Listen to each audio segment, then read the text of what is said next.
Alright, Matthew Morris, that's me, on December 7th, 2012, yeah, it's 2012, last time I checked. I'll be playing chromatic scales, harmonic scales, and 3 major scales of my choice. It says so on the paper, what I'm looking at. I'm going to go ahead and start with G major.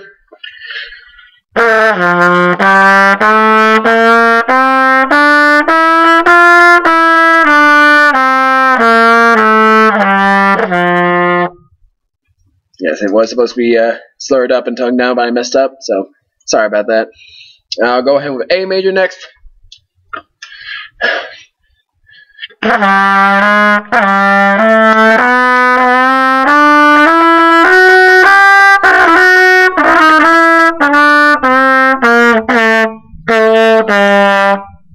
That was A major.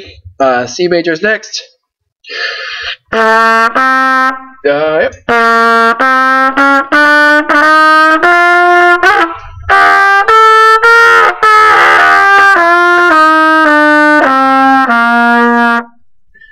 Sorry, switched it up again. 3 major scales. Harmonic scale, I'll be doing A minor harmonic.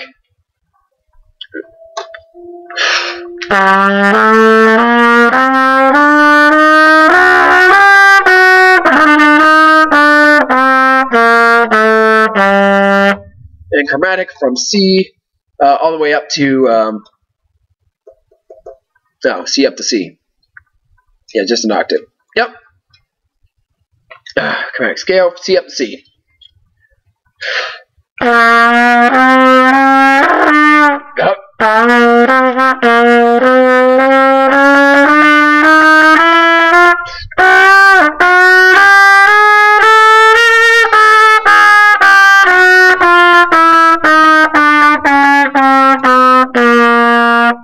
Good. All right. Perform 10 different songs from page 7 to 20. My choice. All right. I'm gonna get my element book. Get that piece of paper. I'll be playing out of essential elements on page 70. I'm just going to start on page 7 with number 21. Whole new things.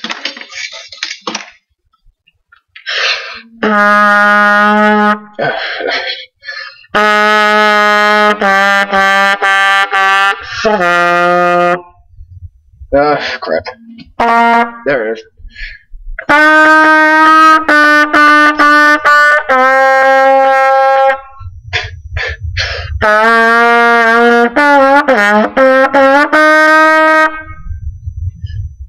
That's 21.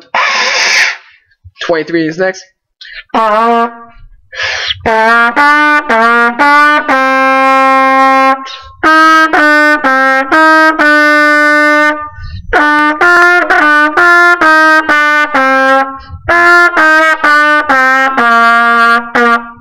Okay, now 2 from 7, 2 from 8.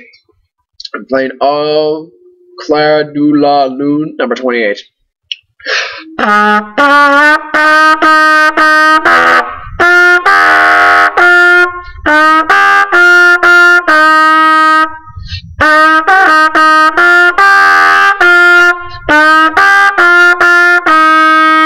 Good. Remix is next. Number 29, sorry.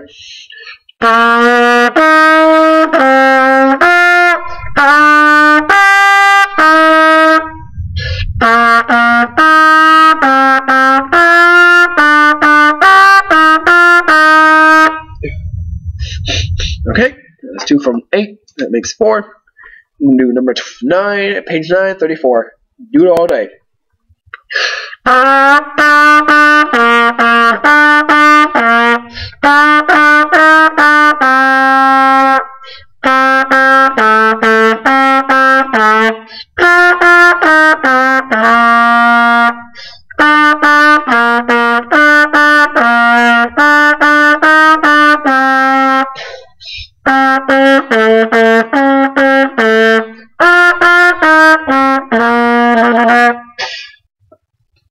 Hope you like that ending.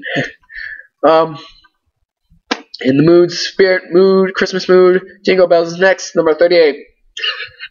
No, don't you go blank on me there, screen. I don't like blank screens.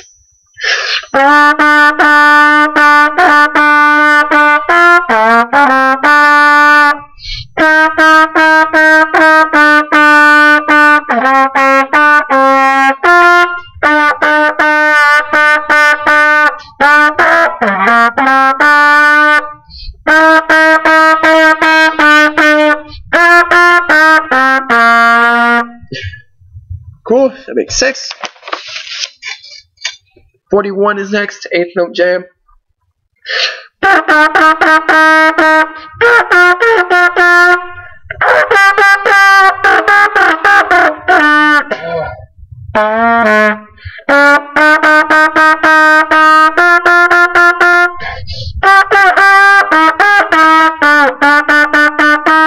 I'm sorry. Playing all day, I'm kind of losing my chops. 42, skip to my loo.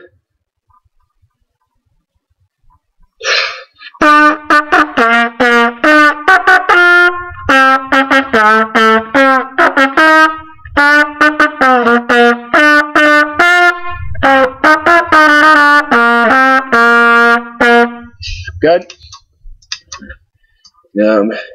8. 2x2, number 47 is next.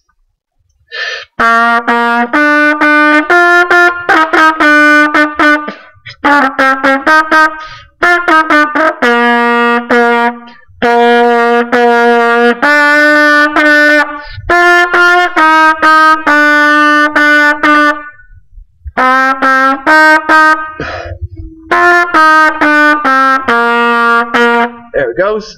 And why not? Hey ho, nobody's home. Oh, just kidding. Playing the dynamics.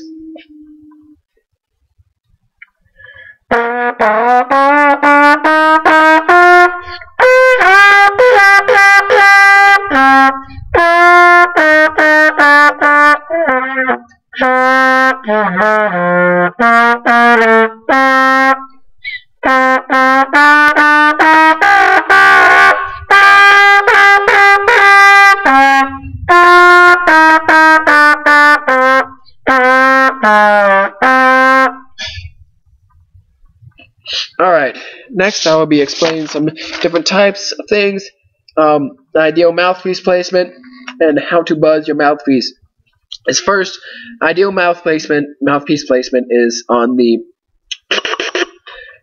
center of the lip, with half mouthpiece on top and half mouthpiece on bottom, unlike French horn, which is 1/3 and 2/3 on top.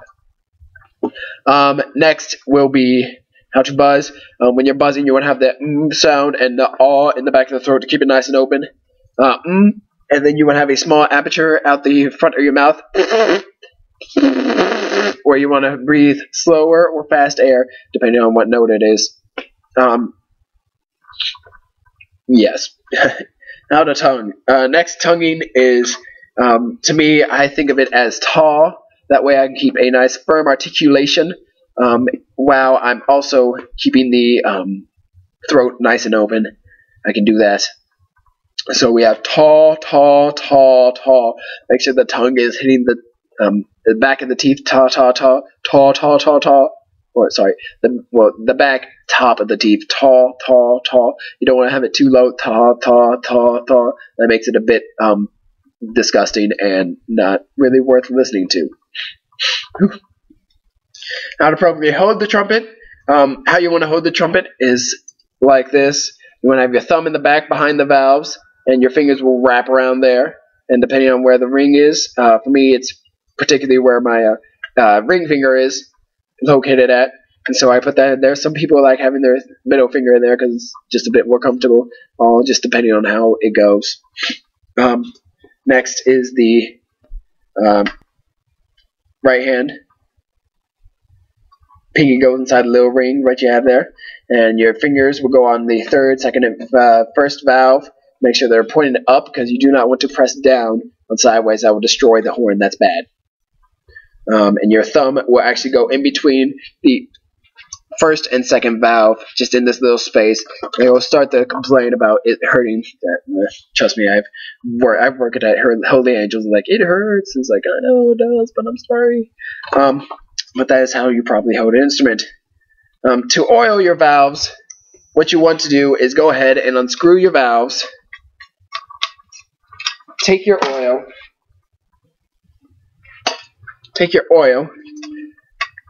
Lift your valves up until you see the little silver part, and just go ahead and oil all of that down there, all the way around. You can twist the valve if you like to, if you have another spare hand, unlike I do right now.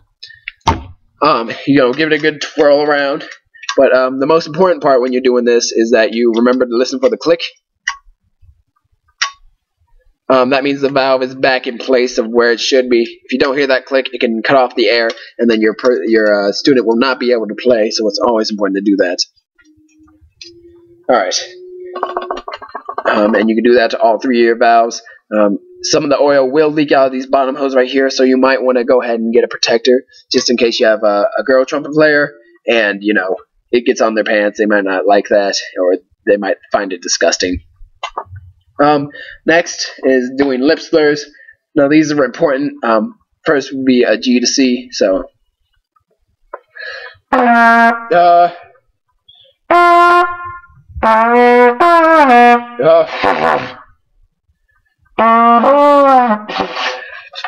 G to C, right? Where'd my paper go? Yes, G to C.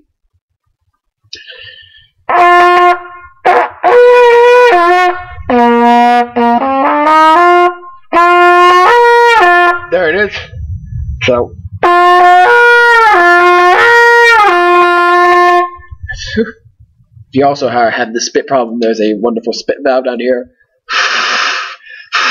And now goes excess spit, or I'm sorry, condensation. It's not really spit. Lip slurs are important because it helps you build your range. It gets you used to, doing large leaps, such as G to C or, F sharp to B. Oh.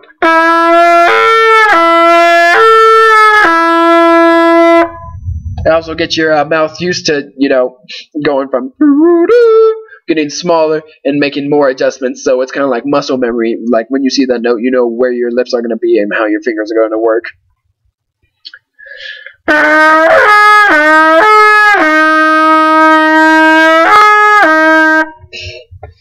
It's also important that lip slurs are here because, not all notes are scalar. If, you have certain leaps to certain notes, these really would help a lot to add multitude of notes.